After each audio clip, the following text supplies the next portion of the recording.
Chapter 6. Being in a group of 6 boys was not to our advantage, but we needed to stay together because we had a better chance of escaping the day-to-day troubles we faced. People were terrified of boys our age. Some had heard rumors about young boys being forced by rebels to kill their families and burn their villages. These children were now patrolled in special units, killing and maiming civilians. There were those who had been victims of these terrors and carried fresh scars to show for it. So whenever people saw us, we reminded them of the massacres, and that struck fear into their hearts again. Some people tried to hurt us to protect themselves, their families, and communities. Because of these things, we decided to bypass villages by walking through the nearby bushes. This way, we would be safe and avoid causing chaos. This was one of the consequences of the Civil War. People stopped trusting each other, and every stranger became an enemy. Even people who knew you became extremely careful about how they related or spoke to you. One day, as soon as we had left the forested area of a village we had bypassed, a group of huge muscular men sprang from the bushes onto the path in front of us. Raising their machetes and hunting rifles, they ordered us to stop. The men were the voluntary guards of their village and had been asked by their chief to bring us back. A large crowd had gathered in the chief's compound for our arrival. The huge men pushed us to the ground in front of them and tied our feet with strong ropes. Then our hands were pulled behind our backs until our elbows touched, making our chests tight from the pressure. I was in tears from the pain. I tried to roll onto my back, but that made it even worse. Are you rebels or spies? The chief stamped his staff on the ground. No. Our voices trembled. The chief became very angry. If you do not tell me the truth, I'm going to have these men tie stones to your bodies and throw you into the river, he roared. We told him we were students, and this was a big misunderstanding. The crowd shouted, "Drown the rebels." The guards walked into a circle and started to search our pockets. One of them found a rap cassette in my pocket and handed it to the chief. He asked it to be played. You down with OPP? Yeah, you know me. You down with OPP? Yeah, you know me. You down with OPP? Yeah, you know me. Who's down with OPP? Every last homie. The chief stopped the music. He stroked his beard, thinking. Tell me, he said, turning to me. How did you get this foreign music? I told him that we rapped. He didn't know what rap music was, so I did my best to explain it to him. It's similar to telling parables, short stories, but in the white man's language, I concluded. I also told him that we were dancers and had a group in Matrujong where we used to attend school. Matrujong, he asked, and called for a young man who was from that village.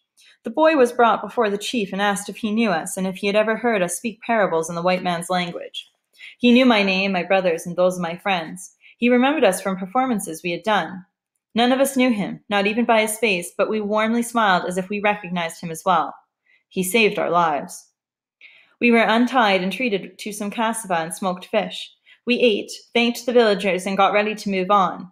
The chief and some of the men who had tied our hands and feet offered us a place to stay in the village. We thanked them for their generosity and left. We knew that the rebels would eventually reach the village. Slowly, we walked on a path through a thick forest. The trees hesitantly swayed with the quiet wind. The sky looked as if it was filled with smoke, endless gray smoke that made the sun dull. Around sunset, we arrived at an abandoned village with 6 mud houses. We sat on the floor of the veranda of one of the houses. I looked at Junior, whose face was sweating. He had been so quiet lately. He looked at me and smiled a little before his face resumed its dullness. He got up and walked out to the yard. Never moving, he stared at the sky until the sun disappeared. On his way back to sit on the veranda, he picked up a stone and played with it throughout the evening. I kept looking at him, hoping that he would give me another eye contact and maybe he would then say something about what was going on in his head. But he wouldn't look up. He only played with the stone in his hand and stared at the ground. Once, Junior had taught me how to skip a stone on the river. We had gone to fetch water and he told me he'd learned a new magic trick that let him make stones walk on water. Bending his body sideways, he threw the stones out, and each one walked on the water further than the last. He told me to try, but I couldn't do it. He promised to teach me the magic some other time. As we were walking back home with buckets of water on our heads, I slipped and fell, spilling the water. Junior gave me his bucket and took my empty one and returned to the river. When he came home, the first thing he did was ask if I was hurt from falling. I told him I was fine, but he examined my knees and elbows anyways, and when he was done, he tickled me. As I looked at him that evening, sitting on the veranda of a house in an unknown village, I wanted him to ask me if I was fine. Gabriela, Taloi, Koloko, and Kalalu were all looking at the top of the forest that engulfed the village. Gabriela's nose twitched as he sat with his chin on his knee. When he exhaled, his whole body moved. Talloy continuously tapped his foot on the floor as if trying to distract himself from thinking about the present. Koloko was restless. He couldn't sit still and kept switching positions, and sighed every time he did so. Kalu sat quietly. His face showed no emotion, and his spirit seemed to have wandered away from his body. I wanted to know how Junior was feeling, but I couldn't find the right moment to break the silence of that evening. I wish I had. The following morning, a large group of people passed through the village. Among the travelers was a woman who knew Gorilla. She told him that his aunt was in a village about 30 miles from where we were. She gave us instructions. We filled our pockets with unripe oranges that were sour and unbearable to eat, because the only food source in our disposal, and we were on our way. Kamator was a very far away from Matrujong, where the rebels were still in control, but the villagers were on guard and ready to move any time. In return for food and a place to sleep, the 6 of us were appointed watchmen. 3 miles from the village was a big hill. From the top, one could see as far as a mile down the path towards the village. It was at the top of the hill that we stood watch from early in the morning until nightfall. We did this for about a month and nothing happened. Still, we knew the rebels well enough to brace for their arrival. But we lost our vigilance to the gradual passing of time. The season for planting was approaching. The first rain had fallen, softening the soil. Birds began building their nests in the mango trees. Dew came down every morning and left the leaves wet and soaked in the soil. The odor of the soaked soil was irresistibly sharp at midday. It made me want to roll on the ground. One of my uncles used to joke that he would like to die at this time of year. The sun rose earlier than usual and was at its brightest in the blue, almost cloudless sky. The grass on the side of the path was half dry and half green. Ants could be seen on the ground carrying food into their holes. Even though we tried to convince them otherwise, the villagers grew certain the rebels weren't coming, and so they ordered us from our scouting posts and out onto the fields. It wasn't easy.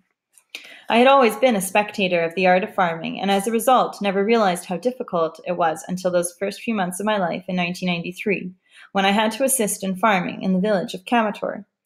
The village inhabitants were all farmers, so I had no way to escape this fate.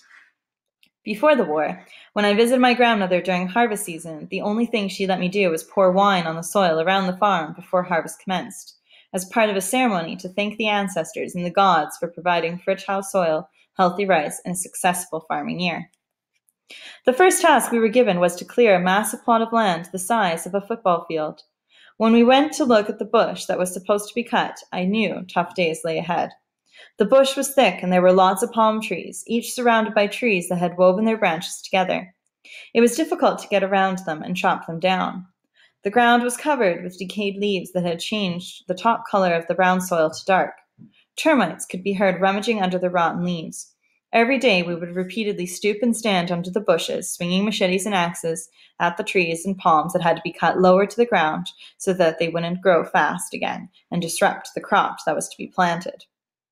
Sometimes, when we swung the machetes and axes, their weight would send us flying into the bushes, where we would lie for a bit and rub our aching limbs. Gabriela's uncle would shake his head and say, "You lazy town boys." On the first morning of the clearing, Gabriela's uncle assigned each of us to a portion of the bush that had to be cut down. We spent 3 days cutting down our portions. He was done in less than 3 hours. When I held the cutlass in my hand to start attacking the bush, Gabriela's uncle couldn't help himself. He burst out laughing before he showed me how to hold a cutlass properly. I spent restless minutes swinging the cutlass with all my might at trees that he would cut with one strike. The first 2 weeks were extremely painful. I suffered from back pains and sore muscles. Worst of all, the flesh on my palms of my hands was peeled, swollen, and blistered. My hands were not used to holding a machete or an axe. After the clearing was done, the bush was left to dry. Later, when the cut bush was dried, we set fire to it and watched the thick smoke rise to the blue summer sky. Next, we had to plant cassava. To do this, we dug many holes in the ground using hose. To take a break from this task, which required us to bend our upper bodies toward the ground for hours, we fetched cassava stalks, cut them into shorter pieces, and placed them in the holes. The only sounds we heard